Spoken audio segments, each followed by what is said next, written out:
Hey, it's Drybear. Season 1 is finally upon us, so today let's walk through everything that's new in the first patch of Season 1. The first thing to talk about is the new Descendant, Hailey Scott. She is in the game, and they decided they were going to do something different for her unlock. So actually, as part of her skills here, and we'll do a separate video going through Hailey and her abilities and all of that, but they decided they were going to do a duplicate collection system for unlocking Hailey. So if you jump again, you'll see that she has, just like every other Descendant, she needs the enhanced cells, stabilizer, spiral catalyst, and then a data chip. And you'll notice that this is not 0 out of 1 for this. It's actually 0 out of 36. So you actually have to collect multiple of these, reinforced cell DNA, the components, the rings, and then the data chips. And these have two main sources. The first one is going to be the time-limited daily activities of doing the invasions on the map. And the other is going to be with some specific hard missions. You can see that it has this special invasion symbol. If you're wondering how to do these invasions when you first log in,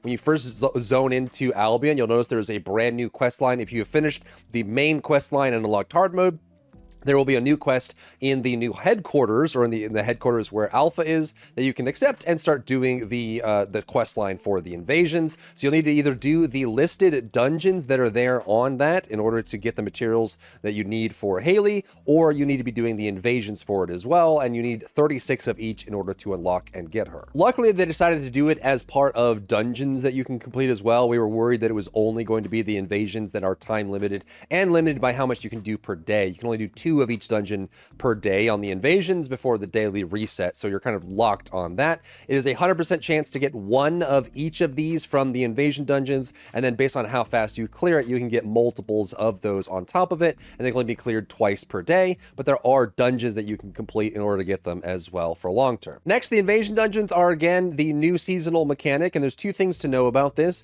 There are like specific mechanics inside of these dungeons. These dungeons are confirmed to be solo only. They said this a bunch, and we were hoping that maybe it was a translation thing, but unfortunately the invasion dungeons are only available on solo. You have to solo it regardless, and they have special mechanics, new things you have to do, new things to encounter, and based on how fast you complete them, you'll get better and better rewards. And there will be 2 dungeons selected per day that will rotate through the selected dungeons around that have different mechanics and different layouts and that sort of thing. And as you do these dungeons, or you do specific overworld activities, you will progress your inversion reinforcement, which is the seasonal mechanic to make your character stronger. You'll be able to unlock special powers and equip those powers in order to make your character stronger. I'll leave that for another video because it's quite involved, but this is part of the new progression system that will only be available in Season 1. Once you unlock it, it looks like this, and I'll give a quick description of this.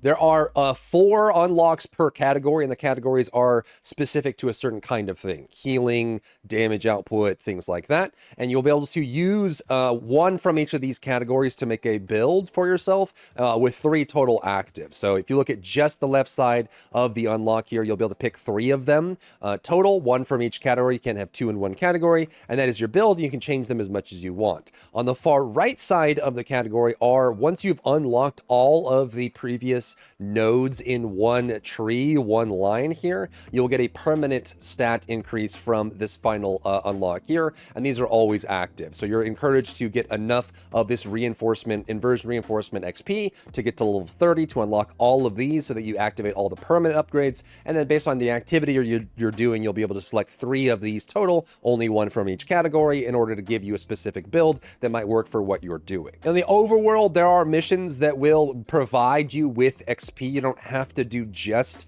the invasion dungeons in order to progress your seasonal progression system here. You can still get the inversion particles that you need. The Ironheart particles is the XP you need for that system, and these can come from hard difficulty overworld missions, and you'll see it listed on the mission whether it gives particles or not. With this update, Luna got the other 2 Transcendent modules that she was missing. She launched with Nimble Footsteps and Noise Surge, but now she also has Aggressive Melody and Singer's Mercy. So she'll be able to have 4 total, and then when she gets an ultimate version, she'll get 2 more as well. And we were hoping that this was going to be the case for Hailey as well, but unfortunately it seems like we're not getting Hailey modules. There was a translation thing. We were thinking that maybe, because Hailey modules were coming on October 10th, we were thinking that maybe it was going to be just like Luna, where you'd get Hailey modules 2 of them and then 2 more. It seems like we're not going to have any available for Hailey right now. There is also a brand new Battle Pass, and we have confirmed some things that we were speculating about with the Battle Pass before. The bonus shop, the pink coins from before have been fully reset, and to much my sadness, this horrible god-awful shop has not been updated at all. So you get some of these like very low value items for extremely high pink coin prices, and the pink coins reset. I mean, I guess it's kind of nice to get some of these, but realistically this shop is pretty horrible. Then we have a brand new battle supply shop, and confirmed with this, the supply coins from the previous battle pass were wiped as well. So if you had excess silver coins from the last battle pass, those are gone completely, and you have 2 new pages of these. It's basically a some bunny recolors and some recolors for Valby, and there's some weapon skins in here as well. Most of them are for some of the like purples or blues in the game, but they are pretty cool, and there's some cool options in here for the battle supply shop. Then inside of the battle pass itself, we have Excava, the new ultimate weapon that we'll be talking about in a separate video, and we also have some of the no helmet skins for Valby, Bunny, and Sharon, which is pretty cool. You can see these skins if you view makeup on the characters. It hides the helmet, and people were asking for this, so we can get some of these here. I'm pretty excited about having the Sharon one because I liked having her with no helmet, but not the other hairs that are there as well. And we got new grappling hook and new other content, things like that. Overall, it seems to be the exact same setup as the previous battle pass. A bunch of purple weapon skins, some emotes, some boosts, some caliber as well, and a brand new ultimate weapon on top. They also added an evolving skin for Ajax that turns him into a literal Gundam, which is pretty cool. They added this strange like promiscuous nun skin for the females in the game, and with some glasses that kind of remind me of Vash the Stampede for some reason. There is a Dead Bride Colossus set up for the female characters. All this can be worn on all the females in the game. A Cone of Shame Executioner skin for all of the males in the game. A Fire Brigade set for all characters in the game. It's very Fire Force, so if you wanted to do your Adola Link or Adola Burst, you can do that here. A Handsome Gentleman, this is like so Korean fashion, by the way. Like South Korean fashion is exactly this, so it kind of no surprise there. There's also a Hailey skin, though there is no Hailey bundle like there was for Luna. These are separated into 2 different categories. There's a Lepic Infectious Agent Survivor skin, which is kind of cool. There's a Eugen skin that reminds me of Hulk from Resident Evil. Looks pretty wicked. A huge update with this is they made the vaults easier to find when you are looking for them. This is very important for people that have your hearing impaired, so they're unable to hear the badoops and the badinks on where the vault is. So when you're near a vault, there is now also a visual indicator of that. So if you look on the character next to Enzo, you can see that there is this directional indicator. It'll come out from you and point in the direction of the vault. It doesn't give you like distance or anything, but it very easily tells you like there's a vault down there right now on this cube. So based on where it is, where I'm standing, it will actually give you not only the badoop and badinks, like the sound notification based on where your camera is looking, but also will give you this visual indicator that points you in the direction of the vault, so you can find it easier, especially if you're on console and you're using speakers, or if you're hearing impaired, or anything in between. They also updated most of the dungeons, or at least like over half of them in the game, to remove some of the stand-on thing mechanic and replaced it with other mechanics that are around, killing enemies or doing things. I think they just wanted to reduce the amount of things that you're doing when standing on a mechanic and waiting, though to be fair, the new seasonal mechanics has a lot of standing on thing and waiting, so maybe they just wanted to make sure it wasn't adding more to that. So some of the dungeons that had specific mechanics have different mechanics there, and hopefully this doesn't affect any of the specific farms that are in here. Like Old Mystery doesn't have, we were worried that we were going to lose the red battery farm. It seems like we haven't, so that's pretty good. They also increased the XP reward for completing hard dungeons, the infiltration operations, and for defeating monsters by 1.5 times. They also increased the XP for normal infiltration dungeons as well, and you'll get rare basic materials as a reward for completing them. They're just trying to make the dungeons more comparable to some of the XP farms we have in the game, or even special operations, which are used for that more prominently than the dungeons themselves. Also, in the infiltration, for people that get lost or stuck, if you do your receive in the dungeon, it will now have a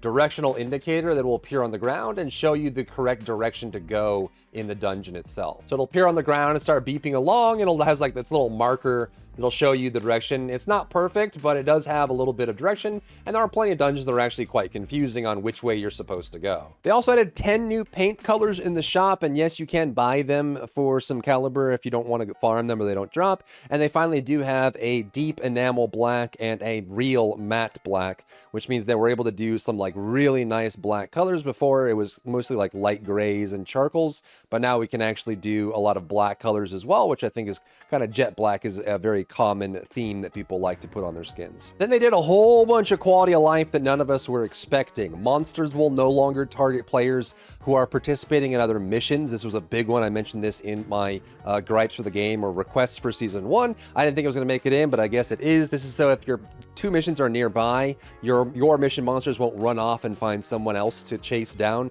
making your mission annoying to complete. They also made it so that when you're doing hard difficulty story missions, the dialogue doesn't play at all. You don't even need a setting to turn this off, so you can keep your voices on for the game to hear your characters and voice lines, but it won't play the or did you let it happen over and over and over when you're doing the repeat on the story missions. Then they cleaned up some of the more egregious immunity phases for some of the elite monsters like Ederlich, the floating sentry guy that has the shield with the weak points, super annoying to face. Seldir, Demigor, some of these just got cleaned up with the weak points and the immunity mechanics that they have. Players will no longer be teleported when joining large-scale outpost missions. This was a huge pain in the butt, especially if you're trying to stealth it, because it would teleport you, break your stealth, and ruin the infiltration. So hopefully this cleans up on dungeons as well, but they specifically said large-scale outpost missions, so at least there's some improvements to that teleport system going in already. They tripled the gold that you get from hard difficulty outposts. They also updated the system for completing fragments, getting shards, and going to reactors. So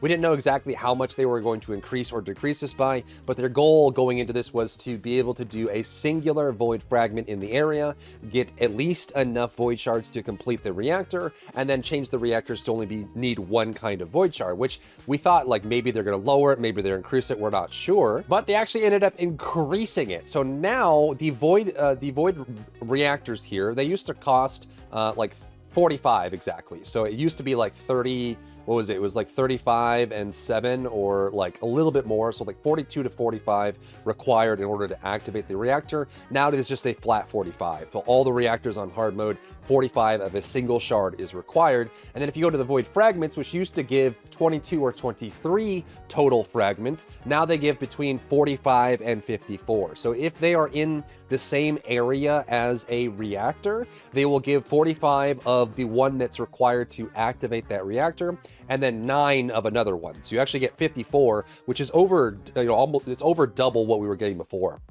We were getting 23 total before. Now we're getting between 45 and 54. So a crazy increase on that. Shard farm has gone up significantly with these void fragments. And then in the areas that don't have a void reactor, they just turn into the old non-attribute. So now they give exactly 45 of the shards, 15 of each, because there's no reactor nearby. So you get a little bit of each of them, 15 of each, 45 total. And the ones that do have them, it gives you exactly what you need, plus 9 extra, which is way, way more generous and fair than it was before. They also changed it so that you don't consume the void shards when you activate the reactor and spawn the elite or the champion. You actually do it when you open up the amorphous material. So now if there are some really good farms from the void fusion reactor elites that come out, like specific materials that drop from them, which previously wasn't reasonable to farm them because you consumed the void shards to spawn them every time, but now you don't. So there is going to open up some opportunities for some new farms, like for some specific materials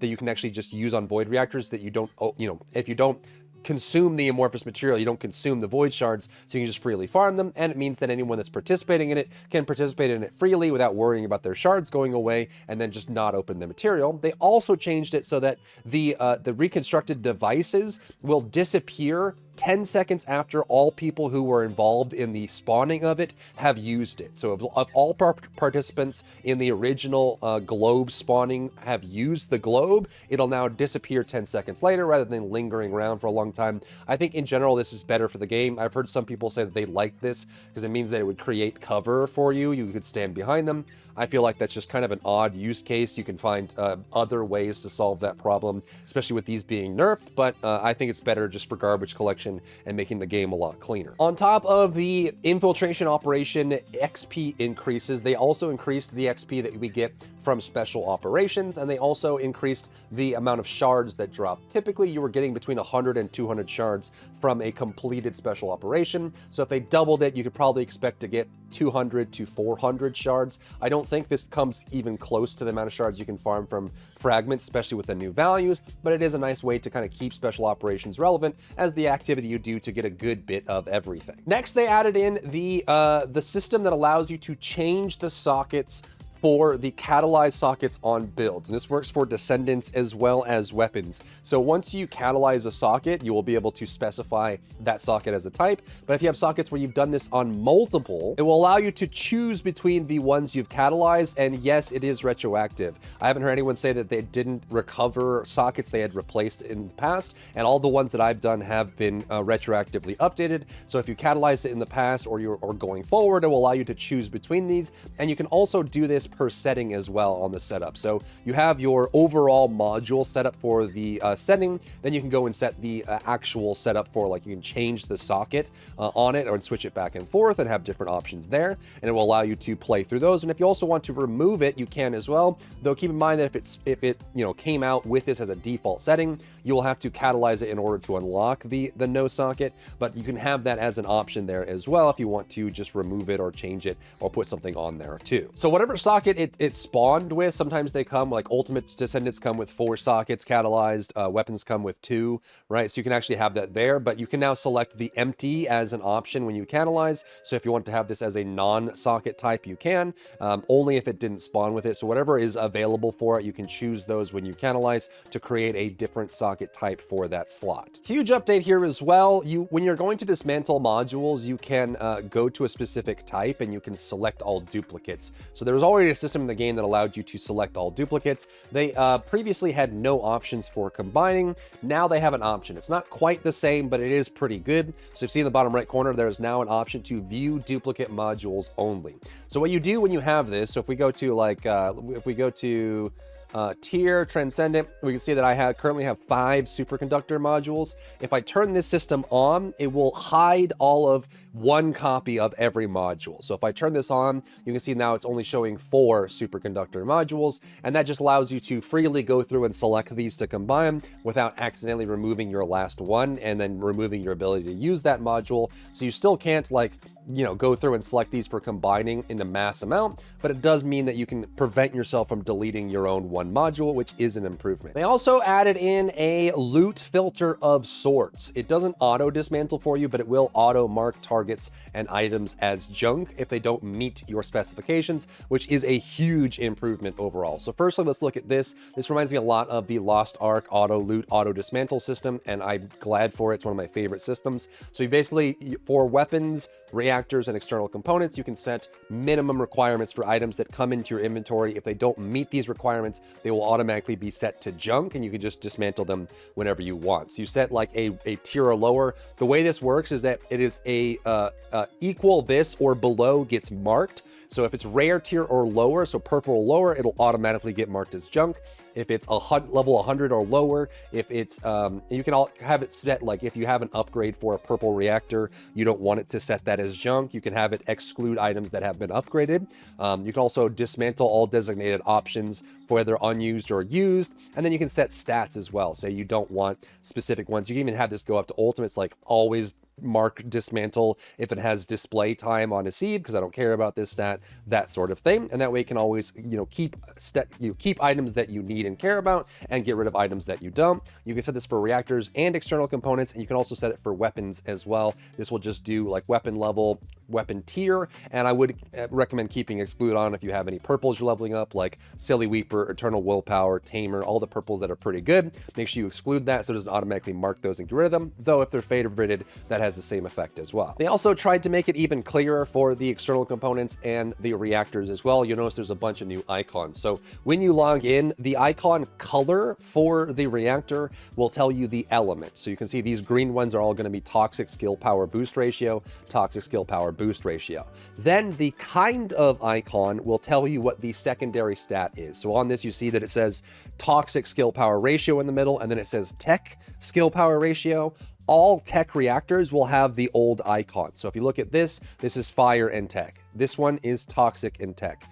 This one here is non-attribute and tech. And you can tell at a glance what the secondary skill scalar is for that reactor by just looking at it. These triangle here's are all going to be dimension. These are all going to be fusion. There's a smaller triangle for other options as well. And that way you can kind of look at it and say, okay, this is for a specific kind of reactor. And that way you can look at them at a glance just to make it easier to sift through your inventory. They also updated the external components to show whether they have a set bonus or not. If it has this kind of circuitry on the corner of it, you know it's part of a set, and if it doesn't, it won't have that on there as well. And they also added in 3 icons for each of the external components to show you what the main stat is. If it has this orange thing on it, like you see the icon for the external component, if it has an orange thing, it is defense. If it has a blue icon, it is max shield, and if it has a heart, it is max HP. And this is true for all of them as well. You can see there's a heart, there's a blue thing, and there's going to be a yellow-orange thing, or none if there's like a little default there.